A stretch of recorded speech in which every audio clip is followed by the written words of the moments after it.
Assalamualaikum warahmatullahi wabarakatuh. Banyak sekali pertanyaan jamaah, Ustadz kasih kami channel untuk kajian anak-anak muda.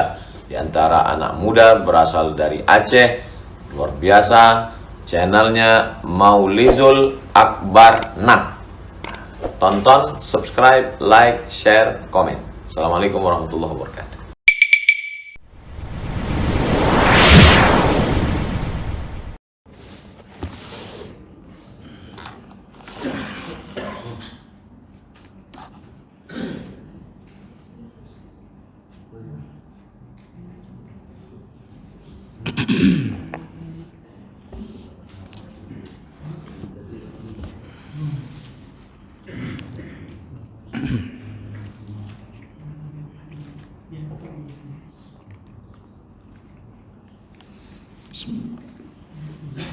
Assalamualaikum warahmatullahi wabarakatuh.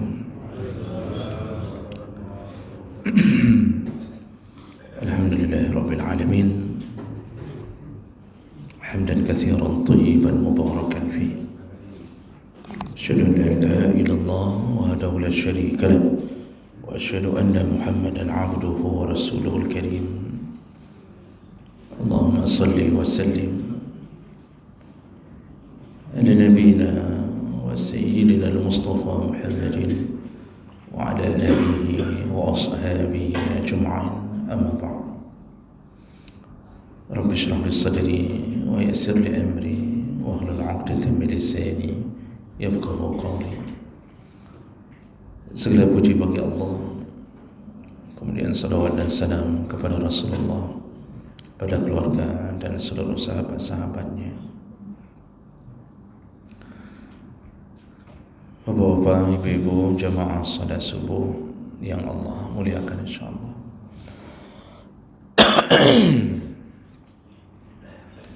Kita akan lanjutkan dan pembahasan terakhir kita yaitu tentang orang-orang yang diharamkan menerima zakat. Kita sudah bahas yaitu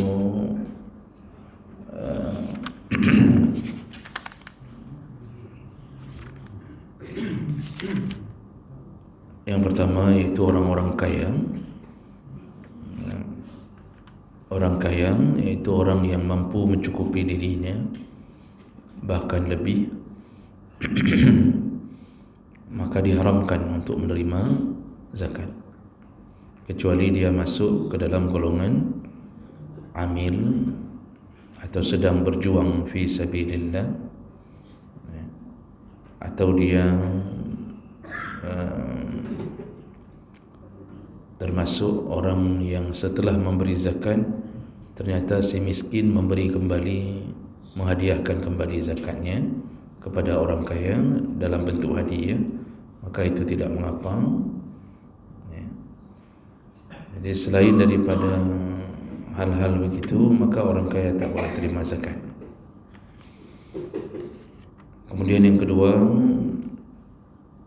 tidak boleh menerima zakat orang-orang kafir.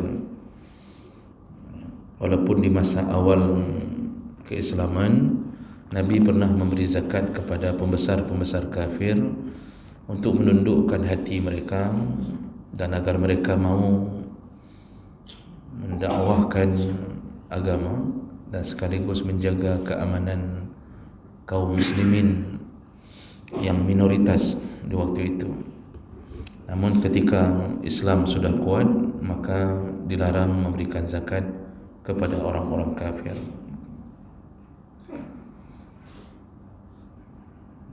Dan kita akan sambung orang berikutnya yang diharamkan menerima zakat adalah min Bani Hashim, yaitu golongan keturunan Nabi dari Bani Hashim. Jadi menurut para ulama yang disebut keturunan Nabi adalah mereka yang berasal dari turunan Bani Hashim dan Bani Abdul Muttalib. Itu yang disebut dengan keturunan Nabi.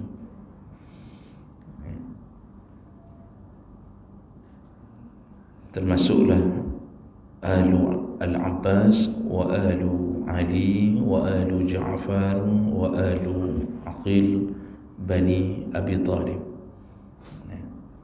Nah, jadi ini turunan Nabi ini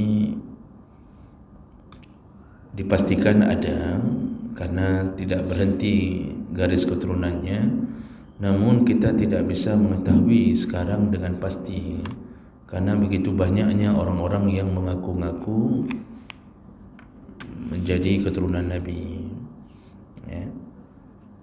Namun yang perlu dicatat, kalau benar-benar keturunan Nabi maka tak boleh menerima zakat.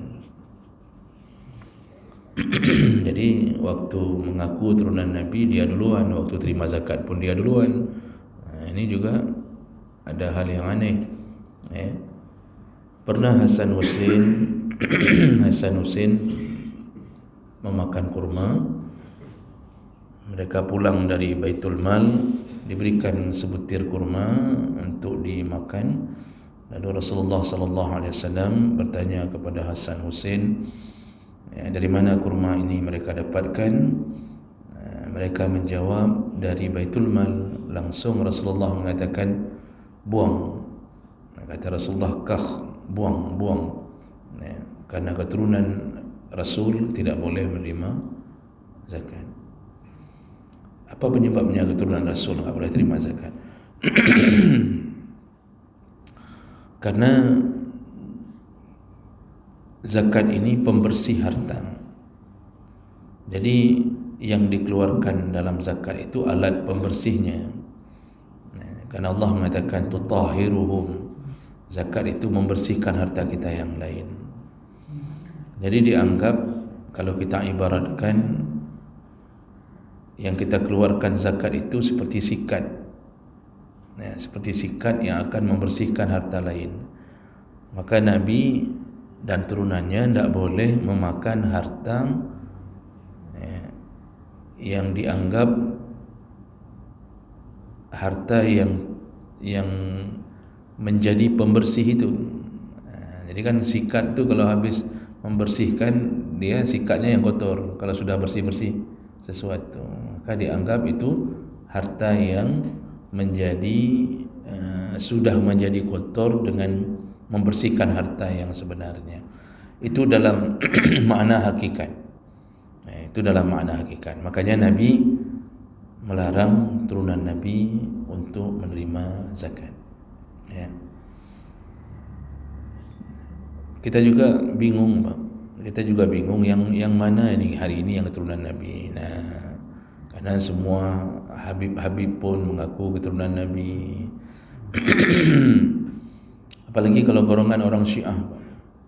Kalau golongan orang Syiah itu semuanya mereka mengakui bahwa mereka adalah turunan Nabi. Ya. Apalagi mereka sangat mengagungkan Ali, Hasan, Husain, terutama Husain. Kenapa Husain lebih diagungkan dalam Syiah selain daripada Hasan? Kan jarang kita dapatkan nama Hasan. Jadi mereka menyebut labbaika ya Husain. Pokoknya panggilannya Husain gitu. Ini tidak lepas dari Husain, salah satu istri Husain itu adalah orang Persia, orang Iran, yang tentu di awalnya bukan Syiah. Jadi mereka menyangkut pautkan bahwa ada keturunan dari Nabi yang menempel di darahnya orang Persia. Jadi Hasan tidak ada istri yang dari Persia. Husain punya istri, salah satunya adalah orang Persia. Nah, ini yang menyebabkan mereka memuja-muji Husain bahkan berlebihan. Akhirnya keturunan-turunannya semua diakui sebagai turunan dari Nabi sallallahu alaihi wasallam. Wallahu alam, yang intinya turunan Nabi tak boleh menerima zakat. Kemudian yang keempat, orang yang haram terima zakat, yaitu orang-orang yang kita tanggung nafkahnya. Orang-orang yang kita tanggung nafkahnya, baik dari keturunan kita sendiri, yaitu anak-anak kita, kemudian orang tua kita kalau mereka miskin, lalu istri-istri, ya, itu tidak boleh terima zakat dari suaminya.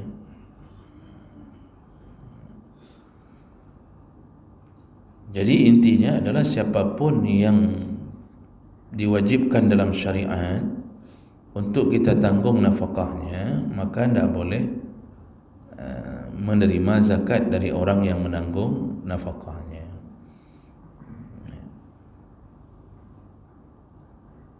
Ayah tak boleh memberi zakat kepada anak-anaknya. Jadi ayah ni kaya raya, tak boleh kasih zakat ke anak-anaknya, karena anak itu wajib ditanggung nafkah, bukan dengan zakat. Ya. Begitu juga kalau anaknya meninggal, lalu kemudian si cucu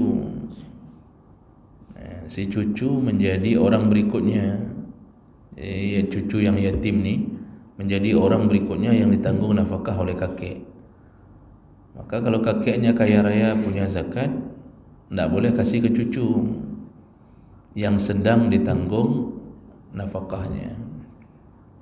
Tidak boleh.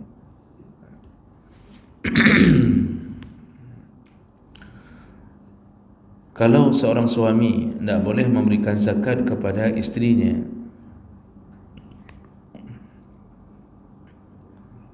walaupun isteri itu sudah diceraikan tetapi masih di dalam masa iddah. Jadi isteri kalau masih dalam masa iddah, maka dia ini masih tanggungan suami nafkahnya.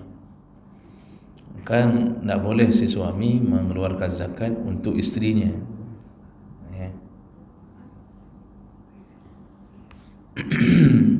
Begitu juga seorang anak tak boleh memberikan zakat kepada ayah-ayahnya. Jadi kepada ayahnya tak boleh kasih, kepada mamanya tak boleh kasih. Kalau seandainya mereka menjadi tanggungjawab nafkah bagi si anak. Jadi ini ceritanya adalah orang-orang yang masuk dalam garis wajib ditanggung nafkah, itu semuanya golongan itu tidak boleh diberikan zakat oleh si muzaki. Karena mereka bukan dengan zakat untuk dihidupkan, tetapi dengan nafkah.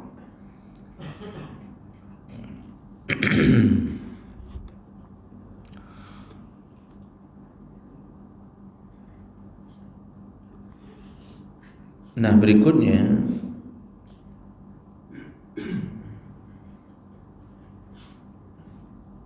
ada pandangan yang berbeda sedikit, yaitu dari kalangan mazhab Malikiyah yang menyatakan bahawa dibolehkan memberikan zakat kepada anak atau orang tua di saat mereka sangat fakir, karena dianggap di saat itu dia seperti orang asing. Namun pandangan menyendiri, ya. Ini pandangannya menyendiri. Jadi lebih utama untuk tidak memberinya, karena keputusan yang ditetapkan secara umum tidak boleh memberi zakat kepada orang yang kita tanggung nafkahnya. Baik. Kalau kita balik bagaimana? Apakah isteri boleh memberi zakat kepada suaminya? Jadi tadi suami tidak boleh memberi zakat karena itu termasuk orang yang wajib ditanggung nafkah. Sekarang suami bukan tanggungjawab nafkah isteri. Walaupun suami miskin, isteri kaya, maka dalam keputusan syariat isteri tidak wajib menanggung nafkah suami. Jadi masalah dia mau tolong suaminya itu bukan bahagian nafkah, itu bahagian kebaikan isteri. Jadi bapa, kalau kita punya isteri PNS gajinya sekitar 7 jutaan, sedangkan kita cuma 2,5 juta, itu kita tidak boleh buat perjanjian dengan isteri. Tidak boleh kita buat perjanjian dengan isteri, kamu pikir uang belanja rumah aja, biar saya yang pikirkan tentang sekolahnya anak-anak. Jadi dia buat perjanjian, isteri bayar untuk belanja rumah tangga, sedangkan suami untuk urusan sekolah anak. Itu buat perjanjian begitu, itu tidak boleh. Karena semua urusan nafkah mulai dari makan, papan, sandang, pangan, itu semuanya ditanggung oleh suami.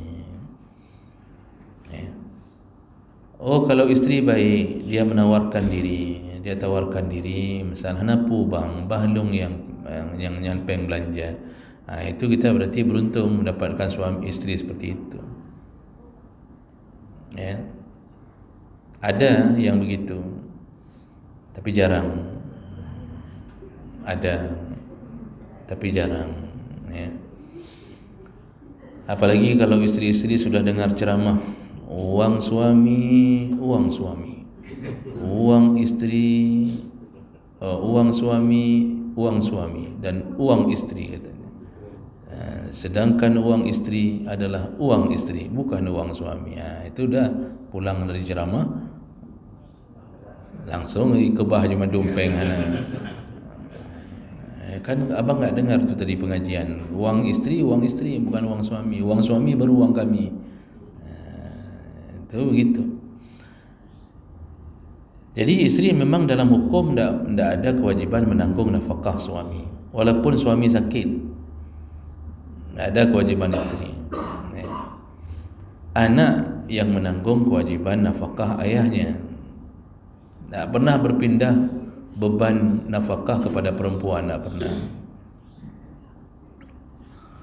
Perempuan itu sangat dimuliakan oleh Allah sampai tidak diberikan tanggungjawab. Itu mengakibatkan tidak ada dosa kalau dia tidak menanggung nafkah anaknya, suaminya. Memang bukan tanggungjawab dia. Jadi kalau seorang istri, seorang anak perempuan itu nafkahnya ditanggung oleh ayahnya sampai menikah, sampai si perempuan itu menikah. Begitu menikah, pindah, nafkahnya ditanggung oleh suaminya. Sampai kapan? Ya sampai suaminya meninggal atau sampai diceraikan, habis masa iddah. Begitu sudah habis masa iddah, maka perempuan ini ditanggung hidupnya juga bukan oleh anaknya, tetapi ditanggung oleh walinya.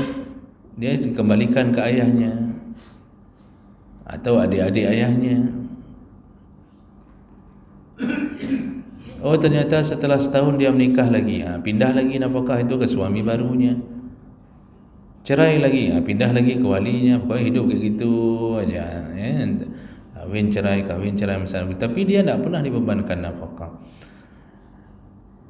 Jadi kita pun ni yang laki ni memang tidak bisa kita komplain bahawa ikah kok keri ke urang. Tidak bisa. Kita yang harus berjuang memberi nafkah. Namun ada isteri-isteri yang salihah seperti istrinya Nabi Ayub. Walaupun Ayub sakit, tetap dia yang memelihara. Ini kalau sudah sampai ke selevel itu, maka isteri ini insya-Allah dijamin surga. Jadi dia bukan hanya melayani suami, tapi bahkan memelihara sampai memberi nafkah. Ini isteri-isteri penghuni surga insya-Allah. Jadi oleh kerana itu, kalau suami bukan tanggungjawab nafkah isteri, apakah isteri boleh memberikan zakat kepada suaminya? Maka jawabannya boleh. Tadi kan kuncinya adalah tidak boleh berikan nafkah zakat kepada orang yang wajib kita tanggung nafkah. Sekarang suami bukan tanggung jawab isteri, maka isteri boleh memberikan zakatnya kepada suaminya, boleh kalau suaminya miskin. Dan itu disandarkan pada hadis, yaitu Zainab isteri Ibnu Mas'ud. Jadi ketika dia mempunyai harta, dia ingin berikan zakatnya kepada suaminya Ibnu Mas'ud, tapi dia ragu boleh apa enggak. Makanya dia menemui Nabi SAW. Jadi dia temui Nabi, dia tanya, ya Rasulullah, bolehkah aku memberikan zakat ke Ibnu Mas'ud? Ya, karena dia juga miskin. Apa kata Rasulullah SAW? Zawjuka wa waladuka ahaqqu man tasaddaqta alaihim bih. Suamimu dan anak-anakmu lebih berhak engkau berikan zakat daripada orang lain. Begitu kata Rasulullah SAW. Hadis riwayat Bukhari Muslim. Ya. Jadi isteri kalau lihat suami miskin, lebih bagus tolong suami sendiri dulu dengan zakat daripada tolong suami orang. Ya. Tapi kalau suaminya miskin, jadi melalui apa zakat? Boleh, karena dia bukan tanggung jawab nafkah isteri. Begitu juga, bolehkah seorang ibu memberikan zakat ke anak-anaknya? Anaknya miskin, ada yang sudah kahwin masih miskin, ada yang tak kahwin-kahwin pun karena miskin. Mamanya kaya, banyak hartanya, ya, mungkin mamanya mungkin ibu kos atau apa, pokoknya banyak hartanya. Dia punya harta, dia ingin berikan zakatnya, sudah sampai zakat, dia ingin berikan hartanya, zakatnya kepada anaknya. Bolehkah? Boleh, karena anak bukan tanggung jawab nafkah ibu, tapi tanggung jawab nafkah ayah. Ya? Nah, jadi semua orang yang dalam hukum bukan tanggung jawab kita, maka dibolehkan. Ya. Dengan begitu, tinggal mikir-mikir aja Bapak Ibu, boleh tidak kasih zakat kepada adik sendiri, adik miskin atau abang miskin? Bolehkah kita kasih zakat? Tinggal pulangkan apakah adik dengan abang tanggung jawab nafkah kita atau bukan. Nah, dalam hukum bukan. Adik dan abang itu bukan tanggung jawab nafkah kita. Kita laki ini yang disuruh tanggung jawab nafkah isteri, anak, ayah, ibu. Ya, kalau mereka miskin pun, ya. Adik tidak ada tanggung jawab. Adik itu tanggung jawab nafkah ayah. Abang kita pun tanggung jawab nafkahnya ayah. Nah, sekarang masalahnya ayah sudah tiada, mereka pun hidup miskin. Pertanyaannya, bolehkah memberikan zakat kepada adik sendiri, adik kandung, abang kandung ketika mereka miskin? Jawabannya boleh. Ya, karena adik dan abang bukan tanggung jawab nafkah kita. Ya, tapi zakat itu kan dia masuknya ke 8 kelompok. Kalau mereka kaya tidak boleh, terhalangnya dengan kaya. Jadi bukan serta-merta gara-gara itu adik, abang langsung kasih zakat. Lihat dulu masuk 8 kelompok yang sudah disebutkan atau tidak. Masuk dalam fakir atau miskin atau terlilit utang atau tidak. Nah, itu yang perlu diverifikasi nanti. Jadi boleh. Nah, bolehkah kasih zakat kepada keponakan sendiri? Boleh. Karena itu bukan tanggung jawab nafkah kita. Kecuali ketika ayahnya sudah meninggal. Berarti kan keponakan kita itu jadi yatim, dan itu siapa yang tanggung jawab nafkah? Walinya. Ya, kita walinya, abang ayahnya. Jadi kalau dalam urusan anak yatim kehilangan ayah, itu wajib dipelihara bukan oleh mamanya, itu urusan nafkah. Bukan mamanya yang pelihara itu seharusnya. Tapi wali, siapa orang pertama? Kakek. kakek wajib memberi nafkah kepada cucu yang kehilangan ayahnya. Lalu kemudian siapa lagi? Ya, saudara-saudara ayahnya, saudara-saudara laki ayahnya, adik ayahnya, abang ayahnya. Cuma masalahnya sekarang paman-paman ni, om-om ni, pakwa-pakwa ni, itu kadang-kadang tak peduli sama anak yatim dari keponakannya. Mereka cuma tanya, "Kayak mana, kami ada masuk dalam list dapat warisan apa enggak?" katanya. Cuma itu ditanya. Padahal itu nafkah mereka itu wajib ditanggung oleh paman dan pakwa. Pakat-pakatlah berapa orang pakwa itu, berapa orang paman itu, omnya itu wajib.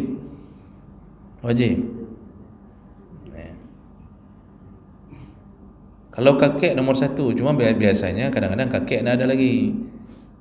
Maka adik dan abang dari ayahnya itu wajib tanggungjawab nafkah. Ini tidak. Kita melakukan dosa besar membiarkan anak yatim dari adik kita, ya, itu hidup betul-betul miskin, bahkan sudah menyalahi aturan ketika kita tidak tanggungjawab. Lalu yang bergerak mencari nafkah malah mamaknya. Itu kan yang terjadi selama ini.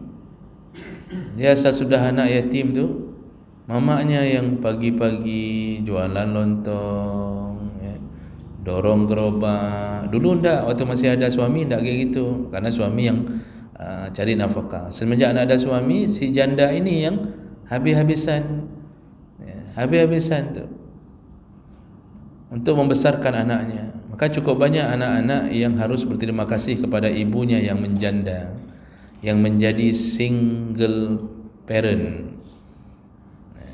Janda pun mengatakan apa? Ya, kayak mana lagi lah, saya berjuang untuk anak-anak. Ini paman-pamannya ada, cuma ya begitulah. Maksud begitulah tanda kutip, maksudnya ya mereka memang Dajjal lah, ya Firaun lah. Itu dalam hati, tapi itu dalam hati Pak Hana kekeren, tak datang, tak bantu sedikit pun, mepeng tikula hana hijau. Padahal haram, ya, karena Allah yang sudah tentukan itu. Kata Allah dalam Al-Quran itu, wa 'alal warisi mislu zalik, ya, orang yang diwariskan harta, artinya ahli waris, itu menjadi penanggung jawab sama dengan orang tua dari si anak. Itu Allah yang tetapkan itu. Maka hati-hati kalau kita punya keponakan yatim, bah-bahdi inan, alah terserah mereka, mamaknya ajalah. Mamaknya habis-habisan, kita tidak ada sedikit pun membantu keponakan yang yatim. Itu yang paling berbahaya, yang disebut oleh Allah pendusta hari pembalasan. Salah satunya adalah yadu'ul yatim, iaitu membiarkan anak yatim. Siapa dia yang membiarkan anak yatim? Sebenarnya bukan pemerintah, pamannya, pakwanya, kakeknya, nyan yang geken pendusta hari pembalasan. Inilah mereka yang kadang-kadang tak tahu bahawa mereka sedang menghadapi dosa besar. Jadi itu tentang orang yang diharamkan menerima zakat, iaitu orang-orang yang wajib kita tanggung nafkah. Tapi kalau sedekah selain nafkah boleh, sedekah selain zakat boleh. Kalau sedekah itu tidak terlarang. Jadi jangan pula diartikan bahawa kalau zakat tak boleh kasih, lalu sedekah-sedekah tak dikasih. Kalau sedekah itu, apalagi sedekah sunnah itu semuanya boleh terima, tak ada batasan. Bahkan lebih utama membayar sedekah itu kepada karib kerabat. Jadi kalau kasih sedekah itu paling utama itu ke orang-orang yang paling dekat nasabnya dengan kita. Itu yang paling utama. Ya. Karena Rasulullah sallallahu alaihi wasallam diperingatkan oleh Allah, yas'alunaka madza yunfiqun, Muhammad, kalau engkau ditanya siapa orang yang paling berhak engkau berikan infak, yunfiqun, qul, katakan Muhammad, ma anfaqtum min khair lil walidain, orang yang paling utama engkau berikan infaknya atau sedekahmu adalah orang tua. Itu yang pertama. Lalu kemudian wal aqrabin, saudara-saudara dekat. Lalu baru anak-anak yatim, wal masakin, tetangga-tetangga miskin, segala macam. Jadi dia ada skala prioritas Bapak Ibu. Ring satu itu, kalau kita mau kasih sedekah tu, ring satu itu adalah keluarga dekat. Jadi jangan sampai kita punya keluarga besar, miskin-miskin tak pernah kita kasih, tetapi dengan orang miskin samping lampu merah, di bawah lampu merah itu selalu kita beri. Yang di lampu merahnya nak payah haju. Di lampu-lampu merah tu tak usah kasih, itu sudah dijadikan sebagai hobi, sebagai pekerjaan. Padahal itu salah satu perbuatan terlarang, terlaknat. Meminta-minta sedekah di saat hidup tidak terlalu butuh kepada sedekah itu, maka itu perbuatan terlaknat. Dan mereka nanti, kata Rasulullah, dibangkitkan hari kiamat dalam keadaan wajahnya tidak berdaging. Itu menunjukkan marahnya Allah kepada perbuatan meminta-minta. Yang ada payah jauh, yang lampu-lampu merahnya ada payah jauh, minta pengen, bukan kebutuhan utama itu. Yang mana yang harus kita beri? Saudara kita apa? Cuba lihat kondisi di kampung, adik bapak kita bagaimana keadaannya. Kalau kasih ke saudara yang sifatnya sedekah-sedekah sunnah, itu pahalanya malah 2 kali lipat, kata Rasulullah. Pahalanya 2 kali lipat. Kalau kasih ke orang yang tak punya hubungan nasab langsung, pahalanya sekali, iaitu minimal 10, dapat 10 kali pahala, 10 kali balasan. Tapi kalau kasih ke saudara, 2 kali lipat, dapat 20 sekali kasih. Kenapa? Ada 2 pahala, iaitu pahala sedekah dan pahala silaturahim. Kita memang mungkin jarang pulang kampung. Kita tak tahu kayak mana nasib adik ayah kita, adik mama kita tak tahu. Tetapi kita walaupun jarang pulang kampung, tapi selalu kita kirimkan amplop. Kadang-kadang menjelang Ramadan kita kirimkan minyak, beras, bawah manok, sabah papen. Bayangkan waktu kita kasih itu pakwa yang miskin tu, adik-adik ayah yang masih miskin-miskin tu, ketika dapat dari keponakannya yang berada di Lok Semawi, yang sudah jadi guru, yang ada gaji sertifikasi, dibagi. Bisa bayangkan perasaan saudara kita apa? Pasti mereka akan berbisik, "Undang tingat ji katanya." Pasti itu kalimatnya keluar. Alhamdulillah, masih teringat dia sama kita. Dia fikir semenjak Hana li ayah ji, mungkin Hana teringat li, mungkin tak teringat lagi sama kita kalau ayahnya sudah meninggal, maksudnya abang mereka, tapi dia teringat. Begitu ucapan itu keluar, langsung semua image yang melekat dalam diri mereka selama ini, mereka mengatakan, "Nah, lu mana kemun lu semua mereka kaya tadi. Nah, muka je nah dipek bas spanduk kena oleh kota tunyong." Jadi dia bilang, tapi nah create luar biasa. Itu image mereka tu, image mereka. Enggak pernah datang apa-apa ke sini, enggak pernah apa-apa dia kasih. Tapi begitu kita memberinya, berubah image itu. Tinggal je katanya. Walaupun cuma minyak pun tak perlu minyak orang, minyak kita. Kalau minyak orang kan mahal-mahal. Itu Bimoli minyak orang, Sanko minyak orang. Ini minyak kita kan lumayan murah. Itu aja kita kasih gula 2 kilo. Kita kasih beras. Kita kasih pun setahun sekali misal menjelang Ramadan. Karena sunnah itu mempersiapkan Ramadan, makanan berbuka mereka disunnahkan dapat dari kita.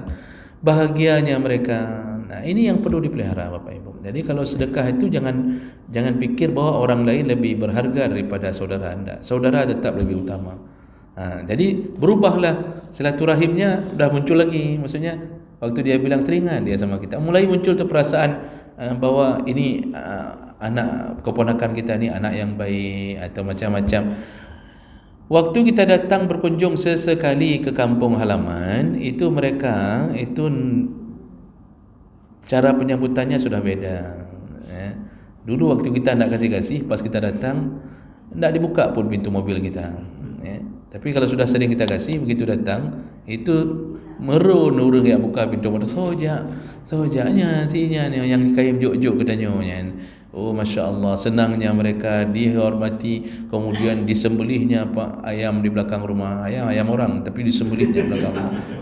Pokoknya diistimewakan kita, Pak, Masya Allah. Kenapa? Silaturahim bagus. Gara-gara apa? Hadiah. Maka sering-sering kasih hadiah ke saudara. Oh, tak bisa jauh kali saudara kita misal kita di Medan, di mana saja, kirimkan bentuk amplop, suruh beli di sana sama saudara kita, beli kasih ke Pak Wah itu, kasih ke Om itu, yang miskin-miskin. Itu pekerjaan yang tak dilarang, kalau sedekahnya sedekah sunnah. Jadi yang tak boleh itu memberi zakat kepada orang yang wajib kita tanggung nafkahnya. Kalau tidak kita wajib kita tanggung, tetap dibolehkan menambahinya dengan zakat. Okey, baik, sedikit lagi.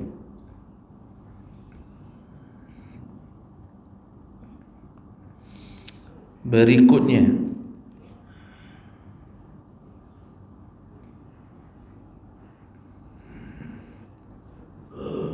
kalau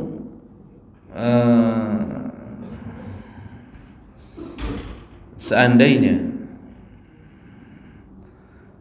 sudah kasih, jadi misalnya ada orang yang salah kasih zakat, ini sedikit tambahan. Wa iza akhta'a al-muzakki, kalau si muzakki memberikan zakat rupanya salah, maksudnya salah kasih, dia bisa saja tidak tahu bahwa selama ini haram memberikan zakat kepada orang yang wajib ditanggung nafkah. Jadi asal ada zakat, dia kasih ke anak, dia kasih ke isteri, sudah dikasih.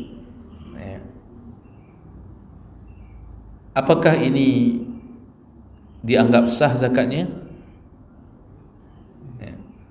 Jadi selama ini misalnya tak tahu bahwa ini orang tak boleh dikasih, ini sebenarnya tak boleh terima zakat. Rupanya karuh mebi. Sudah bisa saja setahun, 2 tahun yang lalu ada kita kasih ke mamak kita kasih ke anak kita zakat kita. Karena anak kita miskin, kita fikirlah anak miskin daripada kasih ke orang, kasih zakat. Kalau sudah kasih, apakah ini sah zakatnya? Wajibkah diulang, diqadha, maksudnya diganti? Menurut mazhab Hanafi, fala i'adatu alaih, tidak perlu diulang, sudah sah menurut mazhab Hanafi.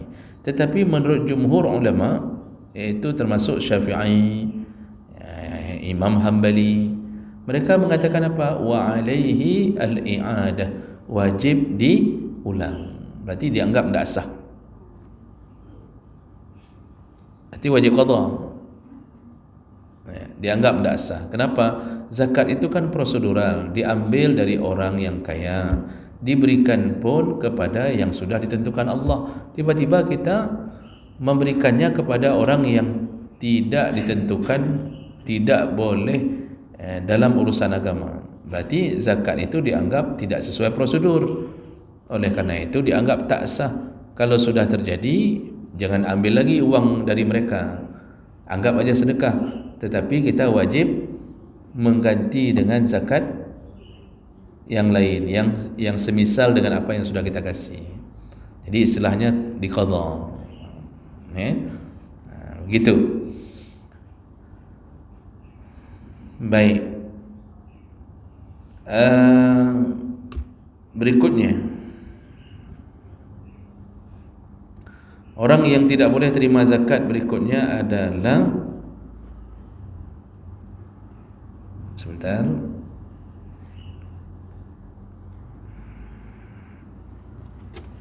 adalah orang-orang yang belum baligh dan tidak berakal. Jadi tidak boleh memberi zakat kepada anak-anak yang belum baligh dan tidak boleh kepada orang yang tidak berakal. Dan ini disyaratkan oleh para ulama bahwa zakat Ini saya bacakan salah satu pandangannya. Mazhab Syafi'i mengatakan ayyakuna qabiduz zakah rasyidan wa huwa al-baligh wal aqil. Yang menerima zakat itu harus orang yang baligh dan berakal. Fala tujzi'u lis-sabiyyin aw majnun aw safih.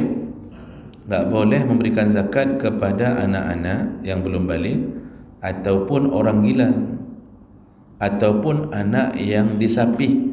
Disapih itu maksudnya dia punya kelainan dan sedang dipelihara oleh walinya misal, atau jadi dia tidak sempurna, itu tidak boleh.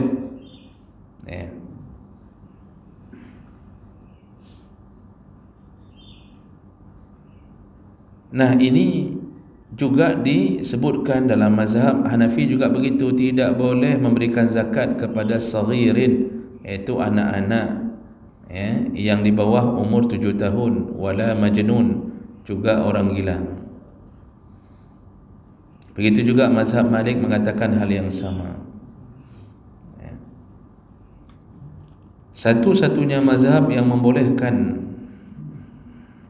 memberikan zakat kepada anak-anak adalah mazhab Hambali, dengan syarat setelah zakat itu diberi ke anak-anak dan orang gila, maka kemudian zakat itu dipelihara oleh wali mereka.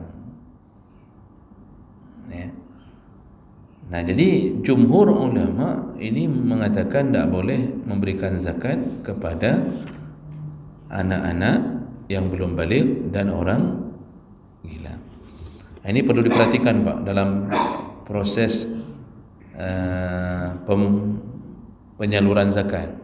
Katanya kadang-kadang anak mit tajuk, jadi batasannya baligh, batasannya baligh.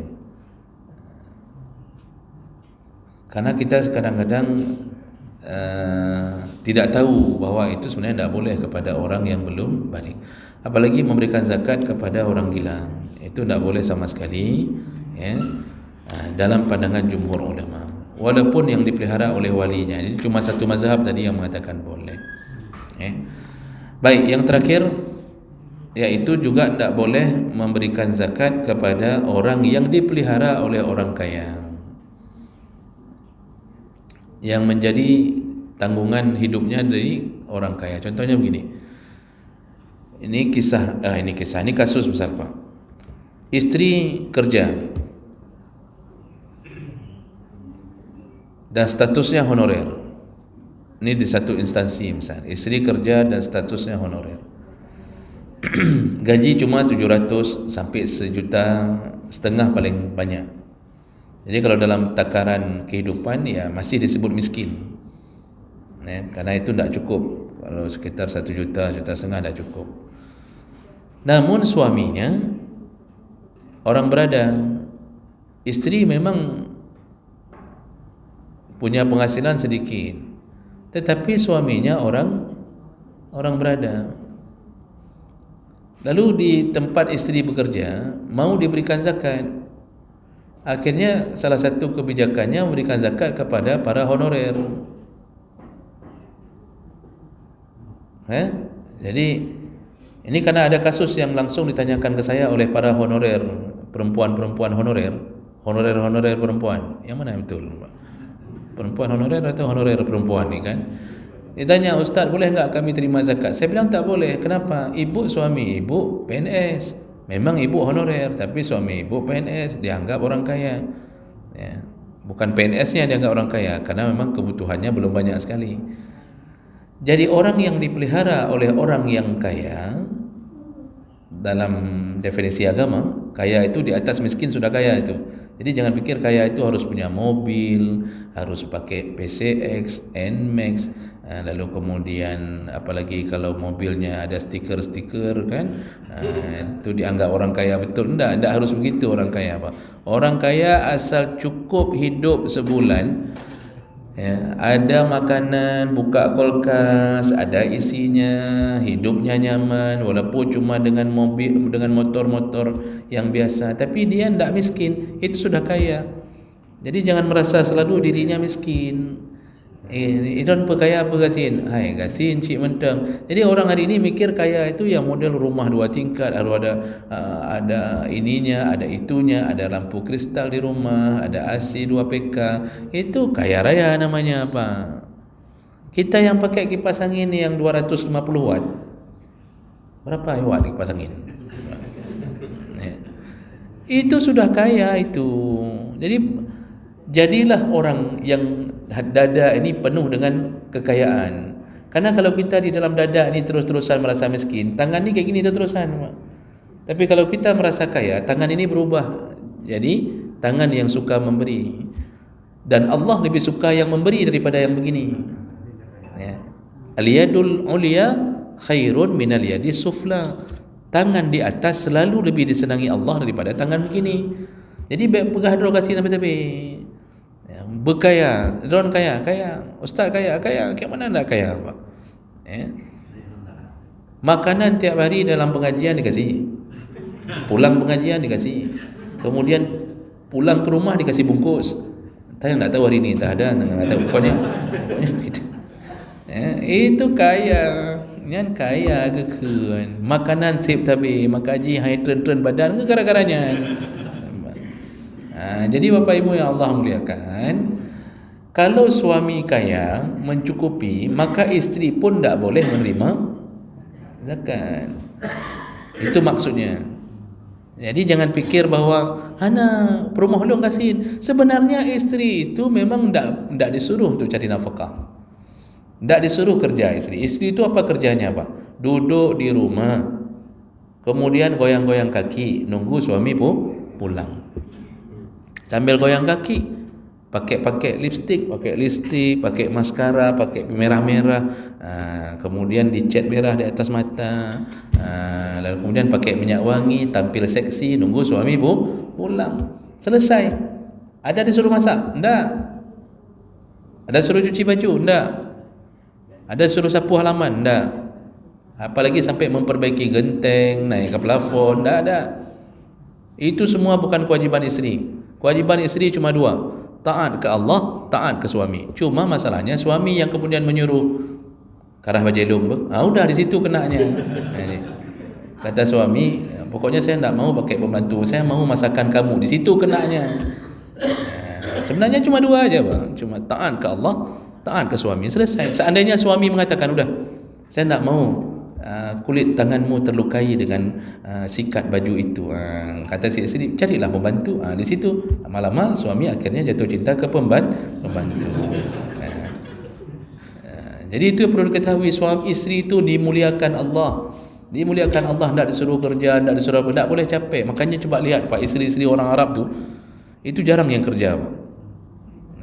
Jarang yang kerja. Dia duduk di rumah Pak, masak-masak. Kalau dia disuruh sama suaminya solek-solek, itu kerjanya. Kemana yang pokoknya melayani suami nomor 1 bagi mereka. Dan ini kadang-kadang gara-gara isteri Pak sibuk kerja, suami pulang nasi tak ada, yang buat teh tak ada. Kan kita pingin rasanya di rumah waktu kita buka tudung saji, tidak ada. Kenapa? Isteri belum pulang kantor. Kita baru pulang, isteri belum pulang kantor. Akhirnya terpaksa Pak hidup 50 tahun dengan nasi bungkus. Lama-lama jadilah dia pasukan nasi bungkus. Itu sebenarnya kodratnya begitu. Bukan tak boleh kerja, sebenarnya kodratnya begitu. Oh rezekinya tak ada, isteri tak ada rezeki. Isteri itu bukan tak ada rezeki. Setiap seseorang itu dijamin rezekinya oleh Allah di atas badannya. Dijamin. Lalu kemana rezeki isteri kalau duduk di rumah? Dialihkan ke suami. Makanya suami gaji 2 kali lipat gara-gara pelihara isteri. Begitu kehidupan kodratnya. Cuma kan tidaklah seindah itu yang di lapangan terjadi. Kan kadang-kadang ada terjadi hal-hal yang berlawanan. Tapi tidak apa-apa isteri kerja selama masih menjaga agamanya. Jadi yang tidak boleh menimbulkan fitnah, itu dah tidak boleh lagi. Suami berhak melarang isteri kerja. Tapi kalau sudah tapi tidak menimbulkan fitnah, ya pakaiannya bagus, kemudian tidak ada apa istilahnya cengkonek dengan suami orang segala macam, itu aman, itu masih boleh. Jadi ini salah satu fitnah terbesar kalau isteri kerja apa? Terpana dengan kebaikan suami orang. Apalagi modelnya ada marah-marah 2 kali sama suami sendiri di rumah, nanti curhatnya di kantor, lakoke nah, kata dia. Ini bukan lakolong li, itu sebelum marah lakolong. Kalau sudah marah lakoke, ilakoke nah, irumo nah. Dalam Melayu itu. Ini yang dengar curhat suami orang. Apakah kepala sekolahnya, kepala kantornya dengar curhat? Kepala kantornya bilang, oh begitu ya ibu, seharusnya suami itu begini. Si ibu ni bilang, ya Allah, inilah sebenarnya profil suami yang baik. Padahal kalau kita tanya di rumahnya, Pak, lebih paling kepala kantor tu lagi daripada suami kita. Betul loh. Ya. Jadi itu disebut dengan dosa takhbib. Disebut dengan dosa takhbib. Ya.